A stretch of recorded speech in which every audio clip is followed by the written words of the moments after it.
علماء تمہیں جہنم سے بچا کر جنت کے راستے کا تعین کر رہے ہیں، تم اس راستے پہ ڈال رہے ہیں۔ اب دیکھیے، اب یہ اہل علاقہ کی ذمہ داری ہے کہ یہ باقی جتنے سودی بینک ہیں، چاہے وہاں کے لوگ یہاں موجود ہیں یا نہیں، مجھے خالق کی بات کرتے کسی سے ڈر نہیں لگتا، اگرچہ وہ یہاں کھڑے ہوئے ہوں یا بیٹھے ہوئے ہوں۔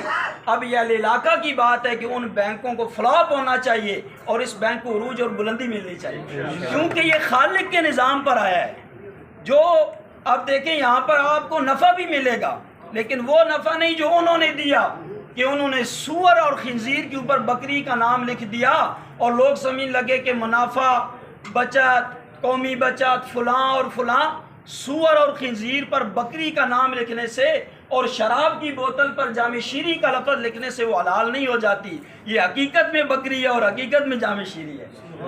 ہم نے اس نظام کو دیکھنا ہے۔ یہ جو ہمارے ذہنوں میں الجھنیں اور سوال ہیں، یہاں بھی لوگ بیٹھے ہیں، پیسے لے رہے ہیں، پیسے دے رہے ہیں، منافع لے رہے ہیں، منافع دے رہے ہیں۔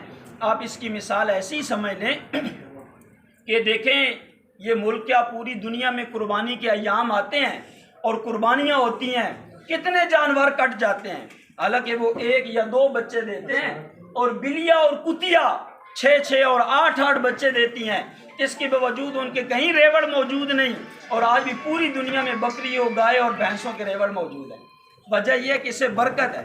اور میں آپ کو ایک اور بات مثال دوں، لوگ یہ سمجھتے ہیں کہ ربا اور سود سے مال بڑھ گیا ہے، حقیقت میں ایسی ہے، جب آپ نے 1 لاکھ دیا اور انہوں نے آپ کو کچھ اس کے اوپر 10,000 روپے دے دیے تو 1,10,000 ہو گیا۔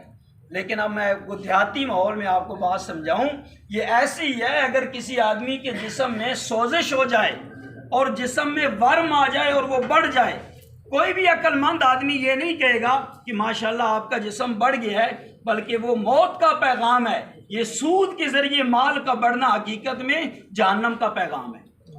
حقیقت میں اللہ فرماتے ہیں کہ یہ جو تم سود سے دیکھتے ہو مال بڑھ گیا، اللہ کے یہاں نہیں بڑھا، تمہارے ہاں بڑھا، اس کا مطلب یہ ہے کہ اللہ نے تمہیں ذلت اور پستی میں گرا دیا ہے، تمہارے ہاں بڑھا ہے، تم اس کو اچھا سمجھ رہے ہو، اللہ کے یہاں نہیں بڑھا، بلکہ اللہ کے یہاں تب بڑھے گا جب تم اللہ کے راستے میں خرچ کرو۔ اب ہم نے دیکھنا یہ ہے، ہمارے لیے مشعل راہ